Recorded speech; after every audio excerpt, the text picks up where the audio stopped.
आमदार रोहित पवार आपल्या सोबत आहेत. तर तुम्ही एक ट्विट केलं होतं. एक मंत्रालयामध्ये काळ्या कलरची महागडी गाडी जी आहे ती आली होती आणि कोणती परवानगी न घेता त्यांना या ठिकाणी परवानगी देण्यात आली होती आणि त्याचा खुलासा आपण करणार होता. कुठल्याही सामान्य व्यक्तीला तिथं जायचं असेल तर परवानगी घ्याव्या लागतात. गाडी घेऊन तर जाता येत नाही, ती वेगळी गोष्ट आहे. पण महागडी गाडी म्हणजे 6-7 कोटी रुपयाची ती गाडी आहे. अशा गाडीला तिथं घेऊन जाणारा व्यक्ती सुद्धा महागडा असावा. मोरदानी नावाची ती व्यक्ती आहे. हजारो कोटीचा चुना, तो सुद्धा महागडा चुना बँकेला त्यांनी लावलाय अशी चर्चा आहे. त्यांच्या विरोधात आज 2 नेते नाही तर 2 मंत्री जे आज या सरकारमध्ये आहेत त्यांनीच तो विषय 2017 मध्ये लावून धरला होता की त्या व्यक्तीला मोरदानीली खूप अन्याय ग्राहकांवर केलेला आहे, पण त्या बाबतीत कुठेही अजून कारवाई झालेली नाही. तसंच ईओडब्ल्यूने सुद्धा त्या बाबतीत पुढाकार घेतला होता, पण नंतर काय झालं हे आपल्याला सांगता येणार नाही. हे जे काय चाललंय ना याच्यावरून एकच कळतं की महागड्या व्यक्तीला जास्त किंमत या सरकारमध्ये दिली जाते, सामान्य लोकांना मात्र वाऱ्यावर सोडलं जातं. सामान्य लोकांच्या बाबतीत बोलायचं झालं तर संतोष देशमुख असतील, त्यांचा परिवार त्या संतोष भाऊंना तिथं न्याय मिळावा यासाठी प्रयत्न करतात. सूर्यवंशी तिथं परिवार आहे, ते तिथं न्यायाची वाट बघत आहेत.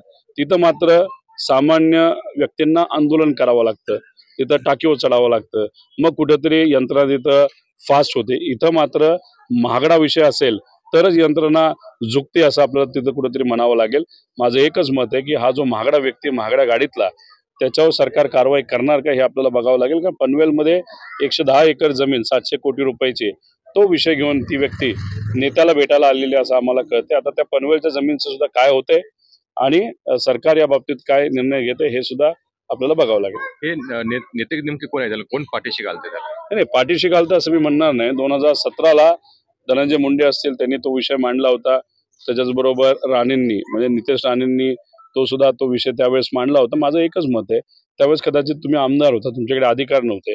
आता तुम्ही मंत्री झालेला आहात, मग मंत्र्याचा नाही तर मंत्रिपदाचा वापर हा कुठंतरी एखादा अन्याय जर कोणाला होत असेल, कारण बँकेचा पैसा जेव्हा डुबवला जातो तो सुद्धा हजारो कोटी, तर तिथं डिपॉझिटर असतात, तिथं सामान्य लोक असतात, त्यांचा तो पैसा असतो.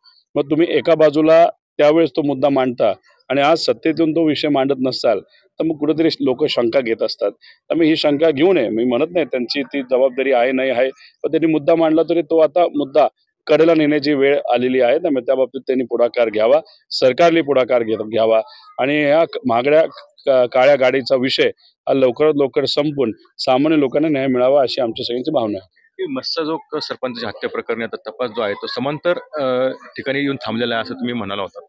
हे माझं एकच मत आहे की आता जे कोणी जबाबदार होते हत्याला त्या लोकांना पकडल्यानंतर, त्या क्रिमिनलला पकडल्यानंतर क्रिमिनल म्हणतोय की मी माझा मोबाईल फेकला कुठेतरी. आता मला एकच कळत नाही की आपण पार काय 100 वर्ष मागे गेलोय का? एका बाजूला तुम्ही विरोधकांचे फोन टॅप करता, आम्ही फोनवर काय करतो हे तुम्हाला सगळं त्या ठिकाणी माहीत असतं, आणि मग अशा पद्धतीने विरोधकांच्या बाबतीत तुम्ही मोठे मोठे टेक्नॉलॉजी वापरता आणि दुसऱ्या बाजूला क्रिमिनलला त्या ठिकाणी त्याचा फोन कुणी वापरला, कुणी केला, कुणी फोन केला, कुणी व्हॉट्सअप केलं हे बघण्यासाठी तुमच्या टेक्नॉलॉजी नाही. म्हणायचं काय तर असं म्हणावं लागेल की हा जो वजीर आहे ज्याच्यावर असं कळतं की आज मोका लागलेला आहे, तो कशाच्या अंतर्गत लागला हे आपल्याला बघावं लागेल. पण कुठला तरी राजा या वजिराला वाचवतोय, पण याच्यामध्ये जी प्रजा आहे म्हणजे सामान्य लोक आहेत ते मात्र त्या ठिकाणी कुठेतरी न्यायाच्या प्रतीक्षेमध्ये आहेत आणि त्यासाठी त्यांना आंदोलन करावं लागतं. हे या महाराष्ट्रामध्ये अशा घटना जेव्हा घडतात तेव्हा खरंच दुर्दैव आपल्याला म्हणावं लागेल. शिर्डीतल्या अधिवेशनामध्ये भाजपच्या अमित शहानी थेट पवार साहेबांनी उद्धव ठाकरेंवर टीका केली होती. ठीक आहे, आता त्यांची ती राजकीय भूमिका आहे. महाराष्ट्रात येऊन साहेबांवर आणि उद्धव ठाकरे साहेबांवर बोलल्याशिवाय बातम्या तशा होत नसतात, तर कदाचित त्यांना ते माहिती असावं.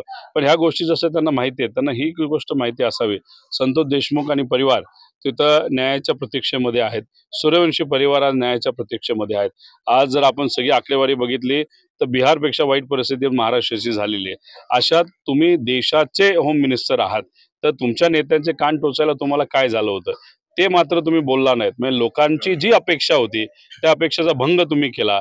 पण तुमच्या कार्यकर्त्यांची जी अपेक्षा होती नेत्यांची की पवार साहेबांवर उद्धव ठाकरे साहेबांवर तुम्ही बोललंच पाहिजे, ते मात्र तुम्ही पूर्ण केलं. मला असं वाटतं की नेते आणि कार्यकर्त्यांच्या पलीकडे जाऊन महाराष्ट्राच्या हिताचा निर्णय आणि विचार हा अमित शहा साहेबांनी सुद्धा केला पाहिजे.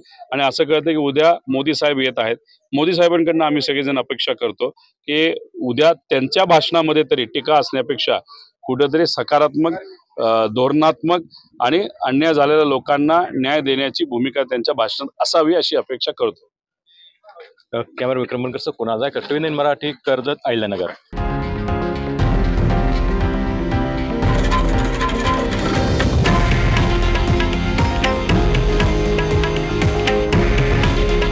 हे आहे देशातील नंबर 1 न्यूज नेटवर्क आणि आपण पाहत आहात TV9 मराठी.